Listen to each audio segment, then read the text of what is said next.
Imagine a country blessed with more oil than anywhere else on Earth. Yet its people search garbage for food, dodge bullets on their way to work, and live with fear as constant as the sun. This is Venezuela, a nation where beauty and brutality collide. But how did the richest nation in South America become one of the most dangerous places on the planet? Tonight, we go inside the shadows to uncover what life is really like in the world's most criminal country. Venezuela is breathtaking. From the Angel Falls, the tallest waterfall in the world, to the vast plains of Los Llanos, nature here feels untouched by time. Yet behind the postcard scenery lies a grim reality. Caracas, the capital, has long been ranked among the deadliest cities on Earth. Gunshots echo where laughter should. Mothers bury sons before their prime. And for millions of ordinary Venezuelans, survival is a daily gamble between hunger, crime, and corruption. It is here, amid collapsed dreams and broken promises, that the world witnesses what happens when paradise turns into a prison. Caracas once glittered with nightlife, business, and oil wealth. Today, it carries another title, one of the most dangerous cities in the world. Police sirens wail endlessly, but often it's not protection they bring, it's terror. Armed gangs control entire neighborhoods, and residents live by invisible rules enforced with violence. Step outside after dark, and every shadow feels like a threat. For families here, safety isn't about trusting the law. It's about survival instincts, knowing which alleys to avoid, which corners to pass quickly, and when silence can save your life. With the world's largest proven oil reserves, Venezuela should be rich. Instead, food has become a luxury. Supermarkets stand empty, their shelves stripped bare. Inflation is so brutal that yesterday's paycheck buys only a loaf of bread today. Faz. Millies line up for hours under the burning sun just to receive a bag of government-subsidized rice or flour. In the slums, many scavenge through garbage bags, searching for scraps discarded by the wealthier few. Children faint in classrooms, not from boredom, but from hunger. In the land of black gold, starvation reigns. In Venezuela's power vacuum, gangs filled the void. Groups like the Tren de Aragua spread fear not just locally, but across borders. Their rule is simple: obey or suffer. With machine guns, grenades, and absolute control over barrios, they are stronger than the state itself. These gangs don't just deal in drugs.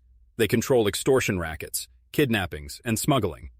Even prisons have become their headquarters, with gang leaders living in luxury behind bars, ordering executions with a cell phone. For many Venezuelans, the gangs are the law. Venezuela's prisons are unlike any in the world. Guards rarely step inside. Instead, inmates run everything, armed with rifles, grenades, even motorcycles inside the courtyards. Pranes, or prison bosses, command armies from behind the walls, profiting from drug trade, weapons, and extortion. Entire families live inside prisons, women and children forced to share cells with killers.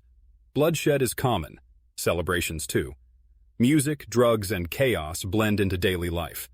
Here, behind the bars, Venezuela's criminal empire thrives, stronger than the government meant to contain it. Corruption is not an exception in Venezuela. It is the system itself. From police officers demanding bribes at checkpoints to politicians siphoning millions from public funds, the rot runs deep.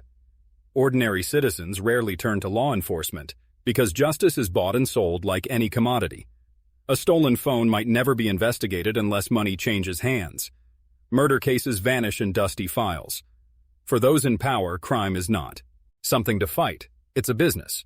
And for the powerless, it is yet another trap in a country already collapsing. Once, Venezuela had a thriving middle class. Doctors, teachers, and small business owners lived comfortably, traveling abroad and sending children to good schools. Today, that middle ground has collapsed. Professionals flee in droves, searching for stability abroad. Those who remain often work multiple jobs, selling goods on the street or driving taxis to survive. A teacher's salary buys less than a carton of eggs. What was once a nation of opportunity now forces its brightest minds to beg, borrow, or escape.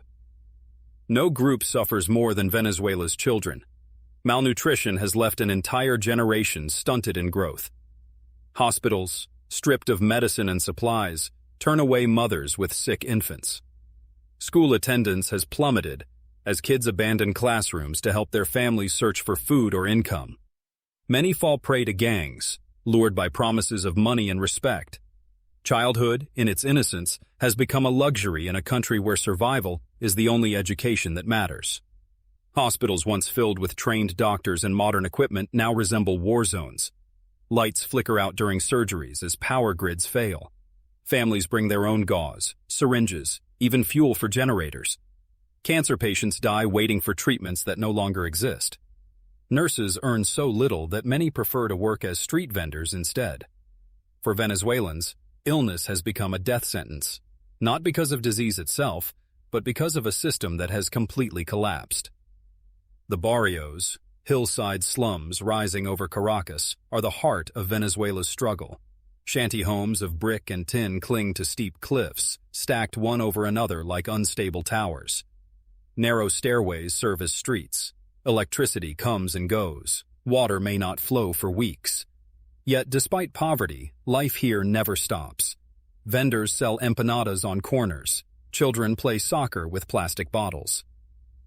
B. At night, gangs descend, turning the barrios into battlegrounds where survival is determined by bullets and fear. Electricity in Venezuela is as unreliable as peace itself. Entire cities plunge into darkness for hours, sometimes days. Elevators stall with people trapped inside.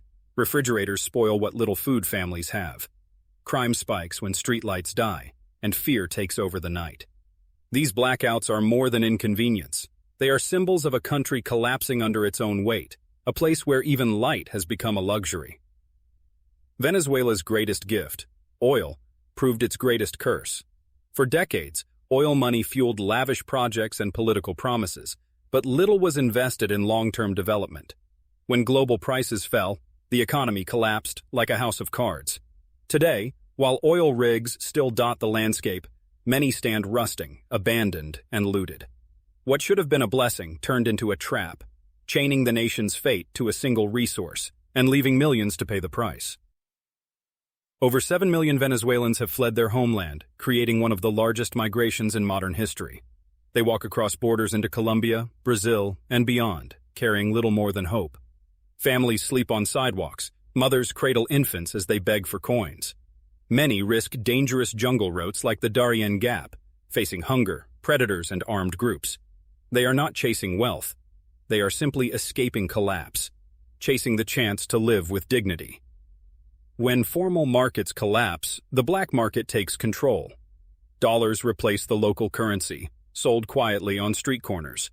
Smugglers move gasoline, food, and medicine across borders for enormous profit.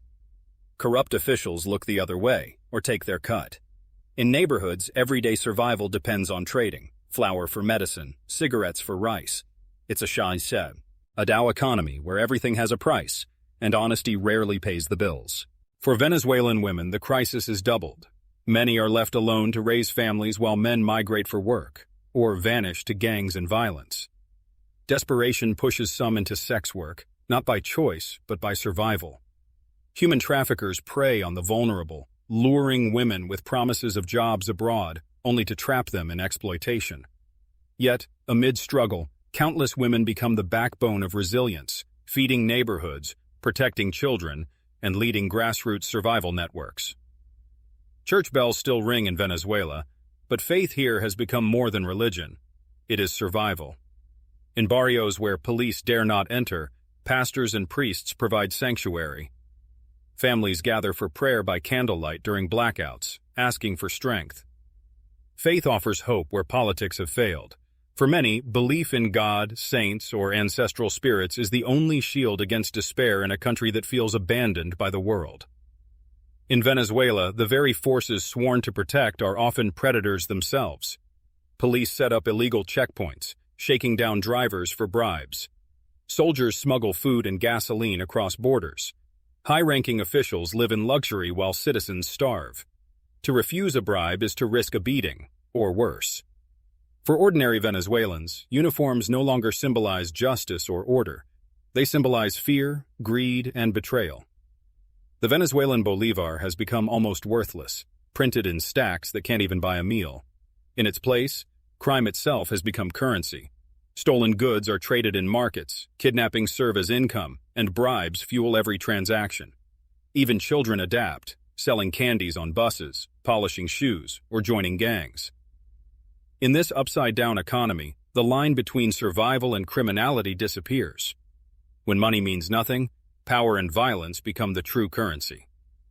On Venezuela's borders, entire towns survive on smug, gling. Gasoline, cheaper than water inside Venezuela, is carried across rivers in plastic jugs. Armed groups control these routes, demanding payment from both smugglers and migrants. Crossing into Colombia or Brazil does not always mean safety. Many Venezuelans are met with hostility, discrimination, or exploitation.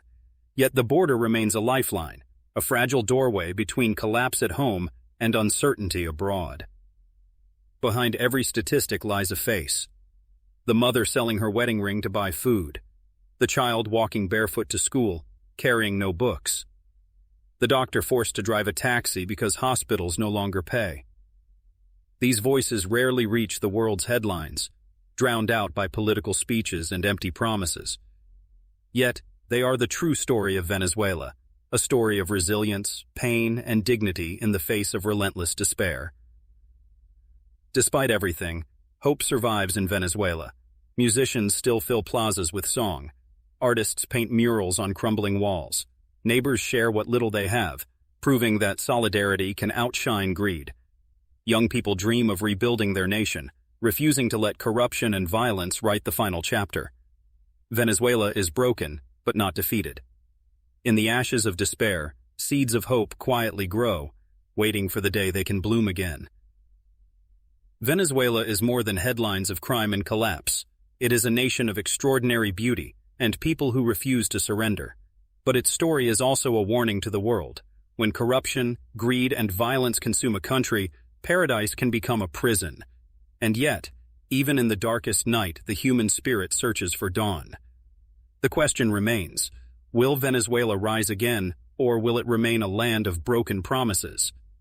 The answer lies not just in politics or power, but in the resilience of its people.